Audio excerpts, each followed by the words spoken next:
आज हम बात करेंगे एक ऐसे कानूनी विवाद की जो हजारों कानून स्नातकों और न्यायिक सेवा की तैयारी कर रहे अभ्यर्थियों के भविष्य से जुड़ा हुआ है।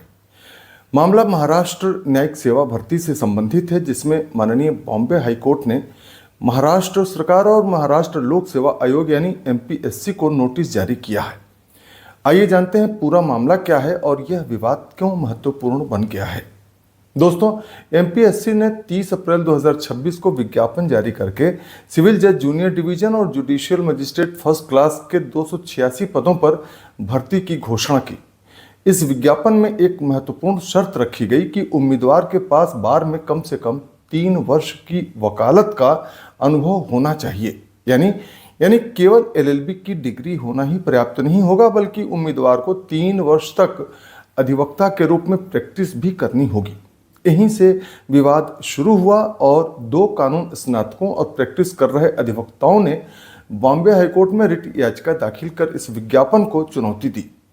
उनका कहना था कि MPSC ने ऑनरेबल सुप्रीम कोर्ट के आदेश का गलत अर्थ निकालते हुए 3 वर्ष की प्रैक्टिस की शर्त को पिछली तारीख से लागू कर दिया है।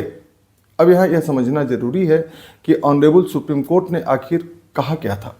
तो हम आपको बता दें कि 20 मई 2025 को माननीय सुप्रीम कोर्ट ने ऑल इंडिया जजेज एसोसिएशन बनाम भारत संघ के मामले में एक महत्वपूर्ण फैसला दिया था। इस फैसले में न्यायिक सेवा में सीधे भर्ती के लिए अब न्यूनतम 3 वर्ष की वकालत के अनुभव की शर्त को पुनः लागू कर दिया गया है। लेकिन साथ ही माननीय सुप्रीम कोर्ट ने उस जजमेंट में यह भी स्पष्ट किया था कि 3 वर्ष अनुभव वाली यह व्यवस्था भविष्य में लागू होगी और जिन भर्ती प्रक्रियाओं की शुरुआत इस जजमेंट के पहले ही हो चुकी है, उन पर इस नए शर्त का प्रभाव नहीं पड़ेगा।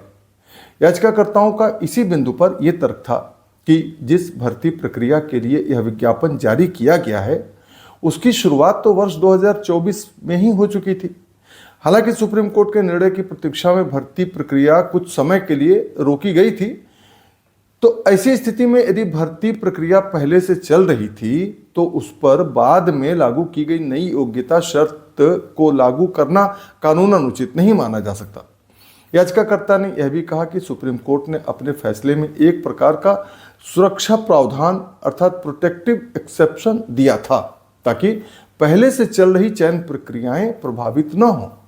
इसलिए याचिकाकर्ताओं का आरोप था कि महाराष्ट्र लोक सेवा आयोग ने इस सुरक्षा प्रावधान की अनदेखी करते हुए 3 वर्ष की प्रैक्टिस की शर्त को भूतलक्षी प्रभाव यानी रेट्रोस्पेक्टिव इफेक्ट से लागू कर दिया है। इस मामले की सुनवाई बॉम्बे हाईकोर्ट की डिवीजन बेंच के समक्ष हुई और प्रथम दृष्टया मामला विचारणीय पाए जाने पर माननीय हाईकोर्ट ने महाराष्ट्र सरकार और महाराष्ट्र लोक सेवा आयोग को नोटिस जारी कर जवाब तलब किया है। मित्रों, यह मामला केवल महाराष्ट्र तक ही सीमित नहीं है, बल्कि पूरे देश के उन हजारों विधि स्नातकों के लिए भी महत्वपूर्ण है जो न्यायिक सेवा में प्रवेश की तैयारी कर रहे हैं। यदि अदालत यह मान लेती है कि भर्ती प्रक्रिया वास्तव में 2024 में प्रारंभ हो चुकी थी, तो संभव है कि 3 वर्ष की प्रैक्टिस की शर्त इस भर्ती पर लागू न हो। वहीं यदि अदालत यह मानती है कि नई भर्ती प्रक्रिया 2026 में प्रारंभ हुई है, तो मित्रों, महाराष्ट्र लोक सेवा आयोग का निर्णय सही भी ठहराया जा सकता है। इसलिए इस मामले का अंतिम निर्णय भविष्य की न्यायिक सेवा भर्तियों के लिए भी एक महत्वपूर्ण मिसाल बन सकता है। दोस्तों, इस पूरे विवाद का मूल प्रश्न यही है कि क्या किसी नई योग्यता शर्त को पहले से चल रही भर्ती प्रक्रिया पर लागू किया जा सकता है या नहीं। भारतीय न्यायशास्त्र का सामान्य सिद्धांत तो यही कहता है कि चयन प्रक्रिया शुरू होने के बाद नियमों में बदलाव करके अभ्यर्थियों के अधिकारों को प्रभावित नहीं किया जाना चाहिए। अब देखना यह होगा कि माननीय बॉम्बे हाईकोर्ट इस सिद्धांत को इस मामले में किस प्रकार से लागू करती है। मित्रों, इस मामले का शीर्षक है अदिति संजय सिंह वैस बनाम state of Maharashtra. Audit petition number है 6532/2026। दोस्तों, आप इस मामले पर क्या सोचते हैं? क्या 3 साल की प्रैक्टिस की शर्त पहले से चल रही भर्ती प्रक्रिया पर भी लागू की जानी चाहिए या नहीं? आप अपनी राय कमेंट बॉक्स में अवश्य लिखें और यदि आपको यह कानूनी जानकारी उपयोगी लगी हो तो वीडियो को लाइक करें, चैनल को सब्सक्राइब करें और बेल आइकॉन दबाना ना भूलें। आपसे होगी फिर मुलाकात, तब तक के लिए नमस्कार।